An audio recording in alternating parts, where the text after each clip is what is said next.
So how good GTA San Andreas truly was. GTA San Andreas came out back in 2004, almost 21 years ago on PS2, and blew everyone's mind. From a gameplay standpoint, the amount of things you could do for that time was just astonishing, even though PS2 had significant hardware constraints. And my little mind just couldn't handle all of them. And Rockstar still managed to pull off a masterpiece like GTA San Andreas, which for me is the greatest video game of all time. Go fight a bear, because that's a fact. Before we get into more details, let me give you a recap of the story, and if you're new to this channel, please subscribe and help me reach 200 subscribers. Now, the story mainly revolves around 4 characters: Carl Johnson aka CJ, Sean Johnson aka Sweet, Lance Wilson aka Ryder, and Melvin Harris aka Big Smoke. And the main antagonist of the story is Officer Frank Tenpenny. In the backstory video by Rockstar, CJ has moved to Liberty City after his brother died, and his gang Grove Street Families has practically lost control of the streets because other street gangs like Ballas and Los Santos Vagos have got into drug business, and Grove Street just can't compete with that kind of money because Sweet, CJ's brother, is old school and doesn't want to ruin the hood with drugs. But Smoke and Ryder have tried their best to convince Sweet to save the gang from fully going powerless, but Sweet wouldn't budge. Then it shows that a couple of Ballas gang members try to kill Sweet in a green Saber, but instead his mom dies, and Sweet then calls CJ to tell him about their mother's demise. Meanwhile, Tenpenny and his lackey Pulaski and Hernandez have killed a righteous officer named Pendlebury, who had substantial proof of Frank's corruption, and as soon as CJ came back to Grove, they apprehended him and framed him for Pendlebury's murder. CJ then came back to his home only to get welcomed by Big Smoke and a baseball bat, as Smoke couldn't recognize him at first. You picked the wrong house, fool! Hey, Big Smoke!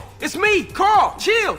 Then they went to CJ's mom's funeral, and on their way back, they got attacked by a couple of Ballas. And then CJ goes on a journey to restore his name and regain the trust of his comrades and the gang, and re-establish Grove Street as a respected gang on the streets of Los Santos. He even helped a no-name low-life Grove member named OG Loke by stealing the rhyme book of a well-established rapper named Mad Dog. He did everything he could to make his brother proud, but in the end, he got betrayed by his own friends Smoke and Ryder while Tenpenny was pulling the strings. Sweet got arrested, and CJ was exiled into the countryside of Los Santos and was forced to do Frank's dirty work to get rid of the evidence of his corruption. Thankfully, CJ's sister Kendall's boyfriend Caesar was also there to help him, and he made a couple of friends there because of him. He then moved to San Fierro because of a garage he won from a race and tried to create a legitimate business there. But Frank showed up even there and made him kill a reporter. In San Fierro, CJ became friends with Uzi, took out the local syndicate members including Ryder and a guy named Mike Torino, who later turned out to be a federal agent. Anyway, then it turns out Torino isn't actually dead, and he uses CJ to complete a couple of suicide missions for him, but CJ has no choice since Torino is the only one who can help him to get Sweet out of prison. At the same time, CJ was working with Uzi to set up a casino in Las Venturas and tried to take out the competition and got involved with mafias from Vice City. CJ and his friends managed to take out their competition by robbing their vault, and Uzi gave CJ a partnership in the casino because of his loyalty and hard work. Also, in the meantime, CJ saved Mad Dog from committing suicide since he has lost everything after OG Loke stole his rhyme, which obviously we helped steal in the first place. CJ and Uzi then helped Mad Dog take control of his mansion in Los Santos, and then CJ took Loke out of the rap game and put Mad Dog back in the spot. And after doing one final job for Torino, he finally got Sweet out of the prison, and CJ then goes to Sweet to bring him back to the mansion and tells him about everything he has done to get back up on his feet. But Sweet was having none of it. As usual, he dragged down CJ again since the hood was the only thing he had, and forced CJ back into the gangbanging game. But CJ, having the guilt of letting the family down once, he decided to help his brother re-establish GSF, and for real this time. And during all of this, I forgot to mention CJ killed Frank's lackey Pulaski, and Pulaski killed Hernandez. But Frank was finally put on a trial for Pendlebury's murder, but due to lack of evidence, he was acquitted. Unfortunately, it was CJ who helped him get rid of those evidence, and his hands were tied because of Sweet. So citywide riots started in Los Santos, and it was the perfect time to attack Big Smoke. So CJ took control of the hoods in LS, and people finally started to talk out of respect, and they found out about Smoke Smoke's cracked him. CJ attacked it while Sweet waited outside and killed Smoke. Frank came into the den to kill CJ and steal Smoke's money, but CJ somehow dodged him and Frank tried to escape. And while trying to escape in a fire truck, he was chased by CJ and Sweet, and then he finally fell to his death. CJ, with multiple business investments and with the gang finally back on its feet, was finally free and didn't have to run errands for people anymore. Now, the story for me was an 8.5 out of 10 and it was definitely